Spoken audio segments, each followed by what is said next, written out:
मैं बाहरी गेट पर बैठी गली में खेलने वाले बच्चों को देख रही थी कि जब एक बच्चा नंगे पांव मैले कुचैले कपड़े पहने हुए सड़क पर री री करता हुआ रो रहा था। आंसुओं के साथ साथ उसकी नाक भी बह रही थी। तेज धूप में बच्चे गली में खेल रहे थे और नंगे पांव वो रोए जा रहा था। उसे देखकर मेरे दिल को कुछ हुआ था। मैं फौरन से उठी और उस बच्चे के पास आ गई, उसे अपनी गोद में भर लिया। अपने दुपट्टे से उसके आंसू साफ किए, उसके पूरे हाथ मिट्टी से अटे हुए थे। मैंने उसका चेहरा साफ किया, उसे चुप कराने लगी, उसे अपने सीने से लगाया। कुछ ही देर में वह चुप हो गया कि तभी एकदम किसी ने मुझसे वो बच्चा छीना था। कहने लगी, ये लड़की मेरे बच्चे को क्यों पकड़ा है तूने? वो शायद उस बच्चे की माँ थी। मैंने कहा, यह तुम्हारा बच्चा है? कहने लगी, हाँ। मैंने कहा, तो क्यों इसे गली में लावारिसों की तरह छोड़ रखा है? अगर इसे कोई उठा कर ले जाता फिर? मेरी बात सुनकर उसने अपने बच्चे को सीने से लगाया और मुझे घूरते हुए अपने घर के अंदर चली गई। मुंह में न जाने क्या क्या बड़बड़ा रही थी। यकीनन मुझे बुरा भला कह रही होगी। इस वक्त मेरी उम्र सिर्फ 15 साल थी। मैं नहीं जानती क्यों, लेकिन मुझे बचपन से ही बच्चों से बड़ा लगाव था। मैं अभी गली में ही खड़ी थी जब मेरे सर पर एक चपत लगी थी। मैंने पलट कर देखा तो मेरी माँ मुझे घूर घूर कर देख रही थी। कहने लगी, कितनी बार समझाया है तुम्हें कि घर के अंदर रहा करो, मुंह उठाए घर के बाहर घूमने लग जाती हो। चलो अंदर। मेरी माँ ने मेरा कान पकड़ा और खींचकर घर के अंदर ले गई। मैं बार बार अम्मा से कहने लगी, मेरा कान तो छोड़ो अम्मा। मेरी माँ ने मुझे घर के अंदर दाखिल करने के बाद ही मेरा कान छोड़ा था। कहने लगी, कमबख्त, क्यों तुझे समझ नहीं आता कि माहौल बहुत खराब है? आजकल का लड़कियों का यूं गलियों में घूमना सही नहीं है। मैं अपनी ड्यूटी पर होती हूँ तो मेरा सारा ध्यान तेरी तरफ ही लगा रहता है। मैंने कहा, माँ, मैं अकेली घर में क्या करूं? अगर मेरा कोई छोटा बहन भाई होता तो मैं उसके साथ समय गुजार लेती। खाना तुम बना कर जाती हो, सफाई मैं 1 घंटे में कर लेती हूँ, फिर पूरा दिन घर में करने के लिए कुछ भी नहीं होता। मेरी अम्मा कहती, अपने स्कूल की किताबें पढ़ा कर। मैंने कहा, वह भी सारी की सारी मैं पढ़ चुकी हूँ, बोर आ चुकी हूँ मैं वह किताबें पढ़ पढ़ कर। अम्मा, मेरा स्कूल में एडमिशन ही कर दो, जिससे कि मेरा मन कुछ लग जाए। अम्मा ने कहा, कोई ज़रूरत नहीं है पढ़ने की, 10 क्लासें पढ़ ली बहुत है। मैंने कहा, अम्मा, मैं घर पर बैठी बोर हो रही थी, इसीलिए मैंने सोचा था कि बाहर खेलते हुए बच्चों को देख लो। अम्मा, इन औरतों को अपने बच्चों की परवाह क्यों नहीं होती? छोटे छोटे बच्चों को गलियों में क्यों आज़ाद छोड़ देती हैं? अगर उनके बच्चों को कोई उठा कर ले गया तो? अभी मेरी बात मेरे मुंह में ही थी जब मेरी माँ का यह बात सुनकर रंग एकदम सफ़ेद हुआ था। वह बदहवास हुई थी, मुझसे कहने लगी, छोड़ इन बातों को, उनकी माएँ जाने और उनकी औलाद जाने, तू बस घर पर रहा कर, फालतू में बाहर मत जाया कर। मेरा तो सारा वक्त यही सोचते सोचते गुजर जाता है कि कहीं तू गली मोहल्ले के बच्चों को ले लेकर ना घूम रही हो। फिर कहने लगी, मैं थकी हुई आई हूँ, मुझे खाना गर्म करके दे दे और 1 कप चाय भी बना दे। मैं फौरन से किचन में चली गई, अम्मा को खाना गर्म करके दिया और चाय भी बनाकर दे दी। मेरी अम्मा इसी में बहुत खुश हो जाती थी, लेकिन मैं अपनी तन्हाई का क्या करती? मेरी माँ एक नर्स थी, इसलिए उनकी ड्यूटी का कोई भी समय तय नहीं था। सुबह वो हॉस्पिटल में जाती थी और दोपहर तक वापस आ जाती थी। शाम को घर के करीब ही एक प्राइवेट क्लिनिक पर जाती थी। मेरी माँ ज्यादातर गायनी के केस करती थी। नॉर्मल डिलीवरी भी मेरी माँ खुद ही करवा देती थी, लेकिन अगर सी सेक्शन होना होता तब भी डॉक्टर के साथ वही नर्स होती थी। हॉस्पिटल की ड्यूटी तो अम्मा की दोपहर को ही खत्म हो जाती थी, लेकिन प्राइवेट क्लिनिक में अगर रात को भी कोई ऐसा केस आ जाता तो लेडी डॉक्टर मेरी माँ को फ़ोन करके बुला लेती। इसलिए रात को भी मुझे कई घंटे अकेले घर में गुजारना पड़ता। मुझे नींद नहीं आती थी, बार बार डर लगा रहता। मेरे पापा को मरे काफ़ी साल गुजर चुके थे और मैं अपनी माँ का इकलौता सहारा थी। कभी कभी तो मुझे यह समझ नहीं आता, आखिर माँ इतनी मेहनत क्यों करती है? हमारे घर में ज़्यादा लोग भी नहीं थे कि खर्चा ज़्यादा होता। हालांकि मेरी माँ को गवर्नमेंट हॉस्पिटल से महीने के 15,000 तनख्वाह मिल जाती थी और प्राइवेट में मुश्किल से 10,000 मिलते थे। हमारे घर में सारा सुख सुविधा का सामान मौजूद था, यहाँ तक कि दोनों कमरों में एसी भी लगा हुए थे। फिर अपना घर था, लेकिन एसी का बिल भी बहुत ज़्यादा आ जाता था। अम्मा की तनख्वाह कुल मिलाकर 25,000 थी, और इस महंगाई के दौर में 25,000 ज़्यादा नहीं होते जो हम बेकार की अय्याशियाँ करते। हम 2 ही लोग हैं, एक ही कमरे में सोकर गुजारा कर सकते हैं। कम से कम अम्मा को मुझे समय देना चाहिए। मेरे लिए पैसे से बढ़कर मेरी माँ का प्यार था, जो मुझे नहीं मिलता था। मैं रूखी सूखी खाकर भी गुजारा कर लेती अगर अम्मा मेरे साथ समय गुजारती। फिर कभी कभी सोचती कि घर में इतना सुख सुविधा का सामान आता कहाँ से है। हालांकि अम्मा की तनख्वाह तो कुल मिलाकर 25,000 थी, जो ऐसी बिजली पानी गैस के बिल में ही चली जाती थी। जब भी मैं यह सवाल अपनी माँ से करती तो वह मुझे टाल देती या फिर मेरा कान पकड़कर मरोड़ देती। लेकिन मेरे अंदर यह सवाल अब मुझे बेचैन करने लगा था। जैसे जैसे मेरी उम्र बढ़ रही थी, मैं इस बारे में बहुत ज्यादा सोचने लगी थी। यही सोचते सोचते मेरी आंख लग गई थी। अगले दिन संडे था कि सब्जी वाले के शोर से मेरी आंख खुली थी। शहर से कुछ ही दूर गांव था, जहां से ये सब्जी वाला हर दूसरे तीसरे दिन ताज़ी सब्जियां उठा कर ले आता था और मेरी माँ इसे अपने घर के अंदर बुलाकर आंगन में बिठा लेती और उससे सब्जियां खरीदती थी। इस आदमी की आवाज़ बड़ी अजीब थी, ऐसे शोर मचाता जैसे कि सब्जी मंडी में बैठा हो। मैंने झुंझला कर अपने सर के नीचे से निकाला और अपने कान के ऊपर रख लिया। मैं सोना चाहती थी क्योंकि रात को देर से सोई थी, लेकिन उसकी टेप रिकॉर्डर जो शुरू हुई तो मजबूरन मुझे उठकर बैठना पड़ा। वो अम्मा को सब्जी देता रहता और साथ ही साथ अपने घर की और अपने गांव की बातें बताता रहता। बड़े किस्से कहानियां थी उस आदमी के पास। मैं बोर होकर कमरे से बाहर आई तो अम्मा उससे ताज़ी सब्जियां ले रही थी। कह रही थी, तुम्हारी लाई हुई सब्जियों में बड़ा स्वाद होता है। कहने लगा, हाँ जी, छोटी सी जमीन मेरे पिताजी ने मेरे हिस्से में छोड़ी थी। सारी सब्जियां मैं उसी में उगाता हूँ, तभी तो इनका स्वाद ही अलग होता है। मुझे देखकर वह मुस्कुराने लगा। मुस्कुराने से उसके पीले दांत मुझे और भी बुरे लग रहे थे। मैंने कहा, राजू, ये तुम क्या रोज रोज सब्जियां उठा कर ले आते हो और फिर इतना शोर मचाते हो? क्या धीरे नहीं बोल सकते? कहने लगा, मैडम जी, यह तो जी आपकी अम्मा की मोहब्बत है, जो मुझ गरीब को इतनी अहमियत देती है। अपने घर बुला लेती है, नाश्ता पानी देती है, सब्जी भी खरीद लेती हैं। वरना यह सब्जियों की टोकरी सर पर उठाए गली गली फिरते फिरते तो मैं थक जाता हूँ। फिर इस गर्मी में जब तक सब्जियां बिकती हैं, मेरी हालत खराब होने लगती है। कोई पानी के गिलास तक का नहीं पूछता। वो तो जी आपकी माँ की बड़ी मेहरबानी है। खैर, ना तो मुझे सब्जियों से कोई मतलब था, ना ही उस आदमी से। वह 30-32 साल का नौजवान था। सब्जी देने के बाद मेरी माँ से कहने लगा, मैडम जी, अगर आपकी अनुमति हो तो इस बार अपनी पत्नी को आपके प्राइवेट क्लिनिक पर लेकर आऊं। इस बार दाई कह रही थी कि इस बार तेरी लुगाई केस बड़ा मुश्किल लग रहा है।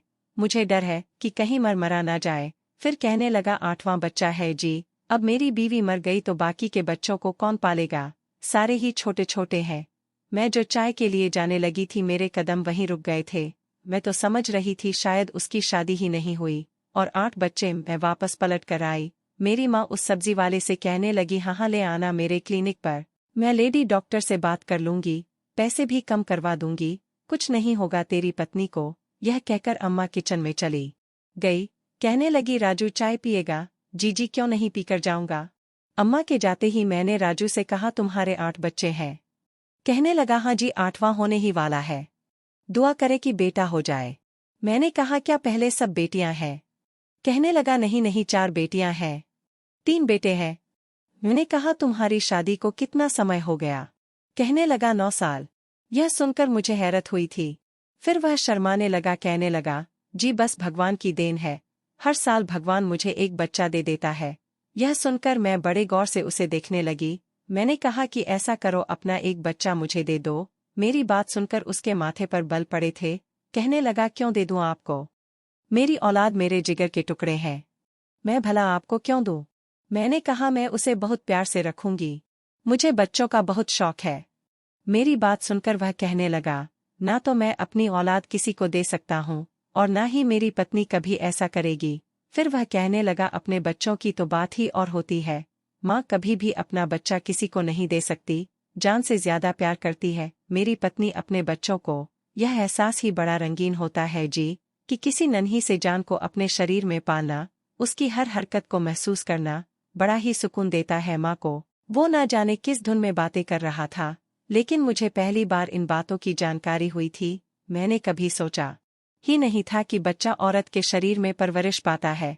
बस यही सुना था कि अस्पताल में एक खास कमरा होता है, नर्स आती है और जिस माँ को बच्चे चाहिए होते हैं, वह उन माँओं को बच्चा देकर चली जाती है। हालांकि मेरी उम्र 15 साल थी, मुझे इन बातों की जानकारी होनी चाहिए थी, लेकिन मेरी माँ ने मुझे कभी घर से निकलने ही नहीं दिया था, ना कोई सहेली बनाने दी थी। यहाँ तक कि मेरी माँ ने 10 क्लासें पढ़ने के बाद ही मुझे घर बैठा लिया था। मैं वहाँ से उठकर अपने कमरे में आ गई। राजू की बातों को सोचते हुए पहली बार मेरे अंदर एक अजीब सी ख्वाहिश ने जन्म लिया था कि मैं भी एक बच्चे को जन्म दूं। मुझे छोटे छोटे बच्चों से इश्क था। मैं जब भी किसी का छोटा सा बच्चा देखती तो मेरा दिल उसे प्यार करने के लिए मचलने लगता था। मैं उसे जल्दी से गोद में उठाकर चूमने लगती। एक बार वह सब्जी वाला अपना 2 साल का बेटा अपने साथ लेकर आया। कहने लगा, ये निगोड़ा मारा पूरा दिन अपनी माँ को तंग करता रहता है, इसलिए आज मैं इसे अपने साथ ही काम पर ले आया था। वह बच्चा बड़ा ही मासूम सा था। मैंने उसे पकड़कर अपनी गोद में बैठा लिया और उससे बातें करने लगी। वह बच्चा मुझसे अपनी तोतली जबान में बातें करने लगा। मुझे उसकी मासूम बातें सुनकर बहुत अच्छा लगा था, इसलिए मैं उसे प्यार करने लगी, छेड़ने लगी। राजू मुझे बड़े गौर से देख रहा था। कहने लगा, मैडम जी क्या आपको बच्चे बहुत अच्छे लगते हैं? मैंने कहा, हाँ मुझे बच्चे बहुत प्यारे लगते हैं। तभी तो तुमसे कह रही थी कि अपना एक बच्चा मुझे दे दो। तुम्हारे पास तो इतने सारे बच्चे हैं, एक मुझे दे दोगे तो तुम्हारा क्या बिगड़ जाएगा? मेरी बात सुनकर वह हंसने लगा। कहने लगा, ऐसे तो आराम से नहीं मिल जाते बच्चे, और फिर इंसान अपनी औलाद किसी को नहीं दे सकता। मैंने बच्चे को जाने से पहले 50 रुपए दिए थे। वह बहुत खुश हो गया। रात को मैं राजू की बातें सोचने लगी कि ऐसा भी कौन सा मुश्किल काम करना पड़ता है कि जिसके बाद भगवान औलाद जैसा खूबसूरत तोहफा देता है। मुझे शादी की कोई ख्वाहिश नहीं थी, बल्कि मुझे तो यह भी नहीं पता था कि शादी होती क्या है, और ना ही मुझे किसी ने इस बारे में बताया था। मुझे किसी एक अच्छे दोस्त की सख्त जरूरत महसूस होने लगी थी, जिससे मैं अपने मन की बातें कर लेती और उससे अपनी परेशानी का हल पूछ लेती। मैं मन ही मन सोचती रहती है कि ऐसा क्या करूं कि मैं भी एक प्यार से बच्चे को जन्म दूं और मेरी तन्हाई दूर हो जाए। मैं ख्यालों ही ख्यालों में उस बच्चे के साथ खूब खेलती थी, उससे बातें करती थी। जी चाहता मेरे पास एक प्यारा सा बच्चा हो, मैं उसे जी भर कर प्यार करूं, उसे अपने पास रखूं, क्योंकि गली मोहल्ले और दूसरे बच्चों को जब मैं प्यार करती तो मेरी प्यास नहीं मिटती थी, क्योंकि उनकी माएँ मुझसे बच्चा छीन कर ले जाती थी। और जैसे ही मेरी माँ मुझे बाहर गेट पर खड़ा देखती फौरन खींचकर घर में बंद कर लेती। मेरे अंदर ऐसे बात क्यों थे? मुझे एक नन्हे मुन्ने से बच्चे की इतनी इच्छा क्यों थी, ये मुझे नहीं पता था। हालांकि मेरी उम्र की लड़कियों को फैशन का शौक होता है, नित नए कपड़े, मेकअप या फिर दूसरी एक्टिविटीज का। और दूसरी सोच जो मुझे परेशान किए हुए थी वह यह थी कि आखिर मेरी माँ 25,000 में इतने ऐशो आराम कैसे कर लेती थी। लेकिन यह राज भी मेरे लिए राज ना रहा, इसके पीछे बहुत ही घिनौनी हकीकत छुपी हुई थी। एक बार मेरी माँ रात को ड्यूटी पर चली गई, क्योंकि लेडी डॉक्टर ने उन्हें प्राइवेट क्लिनिक पर बुलाया था, लेकिन अपना फ़ोन ले जाना भूल गई। मुझे वैसे ही रात को नींद नहीं आती थी। अम्मा घर पर नहीं होती थी तो डर महसूस होता रहता था, इसलिए मैं अपनी अम्मा के कमरे में आ गई। उसी वक्त मेरी अम्मा के फ़ोन पर कॉल आ रही थी। मैंने सोचा उठा कर देखती हूँ किसकी है। जब मैंने फ़ोन उठाया तो एक औरत थी। कहने लगी, मैंने पैसों का इंतज़ाम कर लिया है, तुम आज ही वह बच्चा मेरे हवाले कर देना जिसे तुम हॉस्पिटल में मुर्दा साबित करने वाली हो। कितने सालों से मैं औलाद को तरस रही हूँ, अब तो मुझे इंतज़ार भी नहीं होता। यह सुनना था कि फ़ोन मेरे हाथ से छुटते छुटते बचा था। मेरी अम्मा ये काम करती थी, इस काम से वह लाखों कमाती थी। मासूम पैदा होने वाले बच्चों को मुर्दा साबित करके उनकी सौदेबाजी करती थी। कितना बड़ा जुर्म था ये, और इंसानियत से गिरी हुई हरकत थी। मैंने फ़ोन बंद कर दिया, लेकिन मुझे अपनी माँ पर बहुत गुस्सा आने लगा था। वह कैसी माँ थी जो एक माँ से उसकी औलाद छीन कर बे औलाद जोड़ों को दे देती थी। मेरी आंखों से टप टप आंसू बहने लगे थे। अपने घर के हर ऐशो आराम को देखकर मुझे औरतों की सिसकियां और आहों की आवाज़ अपने कानों में गूंजती हुई सुनाई देने लगी थी। मुझे तो हर चीज़ से डर लगने लगा था। मेरी माँ घर आई तो मुझे यूं रोते देखकर परेशान हो गई। मुझसे रोने की वजह पूछने लगी। मैंने कहा, माँ तुम्हारी तनख्वाह कितनी है? मेरे सवाल पर मेरी माँ ना समझी से मुझे देखने लगी। कहने लगी, तुझे पता तो है कि बड़ी मुश्किल से महीने के 25,000 कमाती हूँ। यह कहते हुए मेरी माँ की आवाज़ उनका साथ नहीं दे रही थी।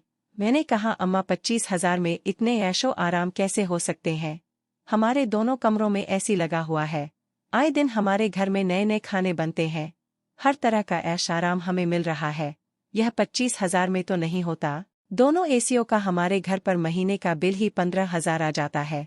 कैसे पूरा होता है सब? मेरी बात पर मेरी माँ कहने लगी कि मैं रात की ड्यूटी भी दे रही हूँ, उसके पैसे भी मुझे अलग से मिलते हैं, बस हो जाता है सब कुछ। तू आज ये क्यों पूछ रही है? मैंने अपनी माँ का मोबाइल उनके हाथ में रख दिया। मैंने कहा, एक औरत का फ़ोन आया था, कह रही करके कब दे रही हो? यह सुनकर तो मेरी माँ का रंग उड़ गया था। वह मुझसे नजरें चुराने लगी। मेरी आंखों से आंसू बह रहे थे। मेरी माँ ने कहा कि मैं सिर्फ उन औरतों के बच्चे लेती हूँ जिनके पहले से बहुत ज्यादा बच्चे होते हैं और वह खुद नहीं समझ पाते हैं कि बच्चों को कैसे पालेंगे। लेकिन जाहिर सी बात है, माँ अपनी औलाद देने का हौसला नहीं रख सकती, इसलिए मैं उन बच्चों के अच्छे फ्यूचर के लिए उन्हें एक अच्छी फैमिली को ड्रॉप कर देती हूँ। बच्चे को कुछ समय के लिए बेहोश करके सबके सामने यह साबित कर देती हूँ कि बच्चा मुर्दा है, और ऐसे लोगों को दे देती हूँ जो बे औलाद होते हैं, और वो फैमिली बच्चों को पढ़ा लिखा कर उन्हें अच्छा फ्यूचर दे सकती है। मैं उन बच्चों को एक अच्छा फ्यूचर देने के लिए ही उन्हें उनके सगे माँ बाप से अलग करती हूँ। मैंने कहा, क्या आप अपनी औलाद को भी किसी दूसरे को दे देंगे? शायद इसीलिए भगवान ने तुम्हें कोई दूसरी औलाद नहीं दी, क्योंकि तुम्हारे सीने में ममता का दिल ही नहीं है। मेरी बात सुनकर मेरी माँ को गुस्सा आ गया और उन्होंने मेरे मुंह पर जोर से थप्पड़ दे मारा। कहने लगी, शर्म नहीं आती माँ के सामने जवान चलते हुए? तुम्हारी खातिर ही सब कुछ कर रही हूँ ताकि तुम्हारा फ्यूचर अच्छा हो सके, और एक तुम हो कि। मेरी माँ अपने कमरे में चली गई। मुझे अपनी माँ की खुदगर्ज सोच पर अफसोस हुआ था। मेरे अच्छे फ्यूचर के लिए वह इस कदर खुदगर्ज और अंधी हो चुकी थी कि एक माँ से उसकी औलाद को छीन कर किसी दूसरे के दामन में डाल देती थी ताकि मैं अच्छी जिंदगी जी सकूं। मुझे अपनी माँ पर बेतहाशा गुस्सा आने लगा, लेकिन इसके साथ ही मेरे दिमाग में एक बिजली सी चमकी थी। आखिर मेरी माँ मुझे बाहर क्यों नहीं निकलने देती? क्यों मुझे स्कूल में पढ़ने के लिए नहीं भेजती? क्यों मुझे लोगों से मिलने जुलने नहीं देती? कहीं मेरी माँ ने मुझे भी अस्पताल से। इसके आगे ही मेरी सोच ने मुझे कांपने पर मजबूर कर दिया था, और मैं उसी पल अम्मा के सामने खड़ी थी। मैंने अम्मा का हाथ अपने सर पर रखा। मैंने कहा, माँ कसम खाओ मेरी, क्या मैं आपकी सगी औलाद हूँ? इतना सुनना था कि मेरी माँ ने मेरे सर से अपना हाथ नीचे खींचा था और नजरें चुरा गई। मैं सब समझ गई थी। मेरी आंखों में आंसू भर आए थे। मैंने कहा, अम्मा आपने मुझे भी मेरे सगे माँ बाप से अलग कर दिया। अम्मा एकदम मेरी तरफ पलटी, कहने लगी, ना मेरी बच्ची ना, मैं तुझसे बहुत प्यार करती हूँ, बिल्कुल सगी औलाद की तरह तुझे चाहती हूँ। हाँ, यह सच है कि तू मेरी औलाद नहीं है, लेकिन से आगे मैंने अपनी अम्मा की एक बात भी नहीं सुनी और मैं अम्मा के कमरे से अपने कमरे में आ गई और बेतहाशा रोने लगी। मैं जिसे अपनी माँ समझ रही थी वह तो मेरी माँ थी ही नहीं। समझ नहीं आ रहा था जाऊं तो कहाँ जाऊं। मुझे अब उस औरत से सख्त नफरत महसूस हो रही थी जिसे मैं अपनी माँ समझती रही। मैंने अपने आंसू साफ यह मैंने सोच लिया था कि मुझे अब इस औरत के साथ नहीं रहना जो हराम की कमाई से मेरा पेट भर रही थी। लेकिन मेरा कोई नहीं था, मैं जाती तो कहाँ जाती। फिर मुझे उस सब्जी वाले का ख्याल आया। मुझे उसके गांव का नाम पता था, लेकिन घर नहीं जानती। मैं अम्मा को बिना बताए घर से भाग गई और सब्जी वाले के गांव में पहुंच गई। मैं बस में बैठकर राजू के गांव पहुंची थी। बस से उतरकर जैसे ही गांव में दाखिल हुई मुझे राजू का घर ढूंढने में कोई भी मुश्किल नहीं हुई थी। मैंने सिर्फ राजू सब्जी वाले का नाम लिया था और राह चलती एक औरत ने मुझे उसका घर बता दिया। मैं उसके घर पहुंची तो दरवाजा उसकी पत्नी ने खोला था। पीछे बच्चों का शोर था। मुझे देखकर पूछने लगी, कौन हो तुम? मैंने कहा, यह राजू का घर है। वो कहने लगी, हाँ जी, राजू का ही घर है। मैंने कहा, मुझे उससे मिलना है। यह सुनकर उसकी पत्नी ने बड़ी तीखी निगाह मुझ पर डाली थी। कहने लगी, क्यों मिलना है राजू से? मैंने कहा, मुझे उससे कुछ जरूरी काम है, आप उसे बुला दें। वो मुझसे बहस करने लगी। इतने में ही राजू भी दरवाजे के पास आ गया। मुझे देखकर अपनी पत्नी से कहने लगा, अरे यह नर्स की बेटी है, पगली पीछे हट, तू थानेदार बनकर मैडम जी से न जाने क्या क्या सवाल जवाब कर रही है। मेरे बारे में जानकर उस औरत के बात करने का अंदाज बदला था। वह खुश हो गई। मैं घर के अंदर आई तो राजू की पत्नी कहने लगी, मैडम जी आपकी माँ जी नहीं आई आपके साथ, आप अकेली आई हो? मैंने कहा, हाँ मैं अकेली आई हूँ। ये सुनकर वो हैरान हुआ था। कहने लगा, अकेली कैसे आ गई? बड़ी मैडम ने आपको अकेले आने की इजाजत कैसे दे दी? मेरी बात सुनकर वह परेशान हुआ था। मैं रोने लगी और रोते हुए उसे सारी बात बता दी। मैंने कहा, मुझे अब अपनी माँ के पास वापस नहीं जाना, और मेरी माँ को तुम यह कभी मत बताना कि मैं तुम्हारे पास हूँ। यह सुनकर उसकी पत्नी के चेहरे पर नागवारी के हाव भाव उभरने लगे थे। कहने लगी, हम तो पहले ही बड़ी मुश्किल में जिंदगी काट रहे हैं मैडम जी, और तुम्हारा बोझ नहीं उठा सकते। उसकी बात से साफ लग रहा था कि वह मुझे रखना नहीं चाहती, लेकिन राजू ने उसे चुप करवा दिया। कहने लगा, तू अपने कमरे में बच्चों को देख जाकर। वो गुस्से से रामू को घूरते हुए चली गई। रामू मुझे एक कमरे तक ले गया, कमरे का दरवाजा खोला, उसकी साफ सफाई की। कहने लगा, यह मेरी अम्मा जी का कमरा है जी, जब से वह दुनिया से गई है यह कमरा तब से बंद पड़ा है। आप जब तक चाहे यहाँ रह लो, चिंता मत करो जी, सब ठीक हो जाएगा। मुझे वहां रहते हुए 1 महीना ही हुआ था कि जब राजू की पत्नी का उससे झगड़ा होने लगा कि गांव वाले बातें बना रहे हैं कि यह लड़की किस हैसियत से यहाँ रह रही है। राजू, इसे बाहर निकालो या उसकी माँ को बुलाओ यहाँ। मैं इसे अब यहाँ बर्दाश्त नहीं कर सकती। मैं अपने कमरे में बैठी सब सुन रही थी। कुछ देर में राजू मेरे कमरे में आ गया। मैं जानती थी वह मुझसे क्या कहने आया है, और वही हुआ। वह कहने लगा कि तुम्हें अपनी माँ की से सुलह कर लेनी चाहिए और वापस चले जाना चाहिए। मैंने कहा, राजू तुम मुझसे शादी कर लो, फिर गांव वालों का मुंह खुद ही बंद हो जाएगा। मेरी बात सुनकर वह हैरानो परेशान मुझे देख रहा था। मैंने कहा, मैं वापस उसी समय जाऊंगी जब मुझे बच्चा हो जाएगा, फिर मैं चली जाऊंगी। मुझे बच्चा चाहिए। मैं सोच चुकी थी अपनी माँ को उसके किए की सजा जरूर दूंगी। जब वह मेरे हाथ में बच्चा देखेगी तो जरूर उसे अपनी गलती का एहसास होगा। मैं अपने आप को तकलीफ देना चाहती थी, अपना फ्यूचर खराब करना चाहती थी, और यह तभी मुमकिन था कि मैं माँ बन जाती।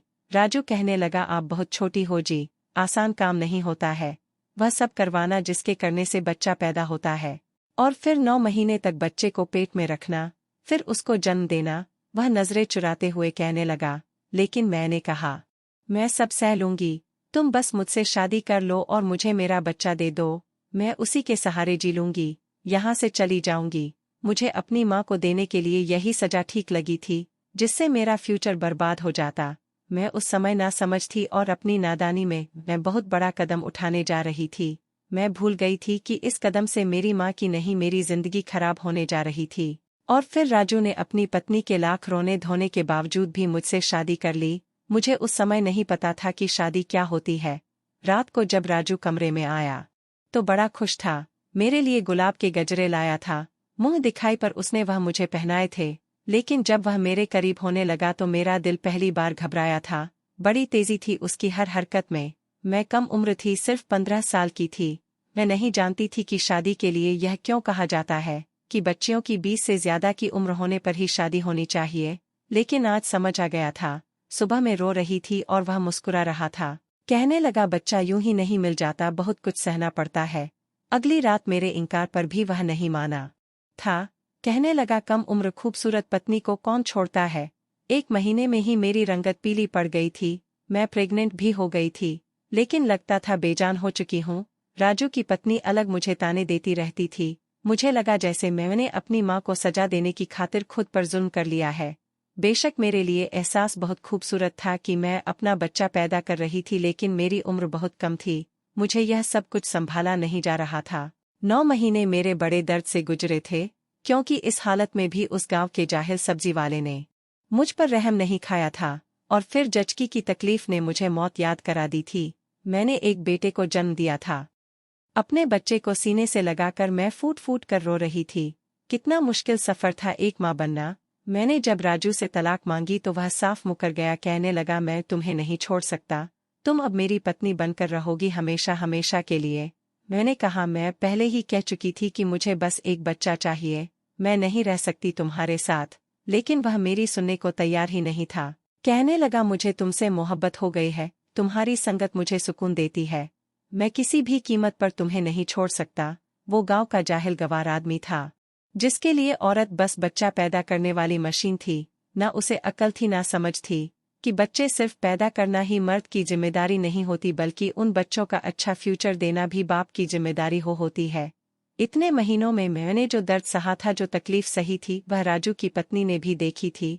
उसे मुझ पर अब दया आने लगी थी। एक दिन राजू की पत्नी ने मुझे वहां से भगा दिया। मैं वापस अपने घर आई तो मेरी माँ मेरी गोद में बच्चा देखकर अपना सर पीटने लगी और रोने लगी। कहने लगी, यह तूने क्या कर दिया। मैंने कोई जवाब नहीं दिया। मैंने राजू से अदालत के जरिए तलाक ले ली और बच्चा पालने लगी। मैंने आज अपनी माँ से उसके किए गए जुर्म का बदला लिया था, अपनी जिंदगी बर्बाद करके। लेकिन इस चक्कर में मैं खुद भी बर्बाद हो चुकी थी। मैं सिर्फ 16 साल की थी। मैं नहीं जानती थी बच्चा कैसे पालते हैं। मेरी माँ को भी मेरी हालत पर अब दया आने लगी थी, और अब अपनी माँ का प्यार मुझे नजर आया था। वह भले मेरी सगी माँ नहीं थी, लेकिन मुझे सगी माँ की तरह मोहब्बत करती थी। वो एक बार मेरे पास आई और मुझे हाथ जोड़कर माफी मांगने लगी। कहने लगी, मैंने जो कुछ किया मैं मानती हूँ गलत है।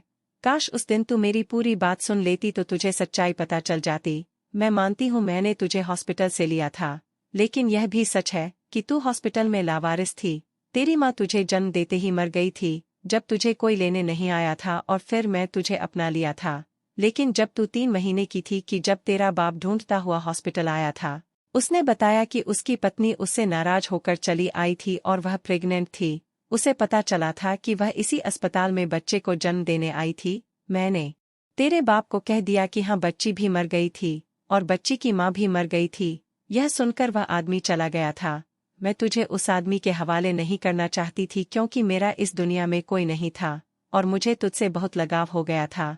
मेरा भगवान ही जानता है कि मैंने तुझे बिल्कुल सगी औलाद की तरह पाला है। जब बाद में पता लगाया तो मुझे पता चला कि उस आदमी ने दूसरी शादी कर ली थी, इसीलिए वह औरत अपने पति से नाराज होकर चली आई थी। मैं अगर तुझे उस आदमी के हवाले कर भी देती तब भी तेरे ऊपर सौतेली माँ जुल्म ढाती, लेकिन तूने मुझे तकलीफ देने के लिए अपने आप को क्यों बर्बाद कर लिया। मैं कुछ भी नहीं बोली थी, बोलने के लिए अब बचा ही किया था। मेरी माँ ने वह बच्चा अपने हाथों में ले लिया, कहने लगी इस बच्चे को मैं पालूंगी, यह मेरा बच्चा है, मैं तेरी जिंदगी बर्बाद नहीं होने दूंगी। मेरी माँ ने उसी रात घर का जरूरी सामान बांधा और वह शहर छोड़कर हम दूसरे शहर आ गए। अब उस बच्चे की माँ मेरी माँ बन गई थी। मुझे एक स्कूल में एडमिशन भी करा दिया था। धीरे धीरे मैं अपने अतीत को भूलने लगी थी। आज मेरी उम्र 26 साल हो चुकी है और मैं एक कामयाब डॉक्टर बन चुकी हूँ। मेरी माँ की अब एक ही जिद है कि मैं शादी कर लूँ, लेकिन मैं शादी के नाम से अब नफरत करती हूँ। आज मेरा बच्चा 10 साल का हो चुका है। मुझे दीदी और मेरी माँ को माँ कहता है। ना ही मैंने और ना ही मेरी माँ ने उस बच्चे को हकीकत बताई है। समझ नहीं आता आगे क्या फैसला करूँ। क्या सिर्फ अपने बच्चे के लिए अपनी जिंदगी कुर्बान कर दूं या फिर शादी करके अपनी जिंदगी नए सिरे से शुरू करूं? आप लोग कमेंट बॉक्स में अपनी राय जरूर देना। दोस्तों, कहानी कैसी लगी जरूर बताना। पसंद आई हो तो प्लीज लाइक करना। रोज एक नई कहानी सुनने के लिए हमारे चैनल को भी सब्सक्राइब करना। कहानी को अंत तक सुनने के लिए आप लोगों का बहुत बहुत धन्यवाद। मिलते हैं अगली किसी नई कहानी के साथ।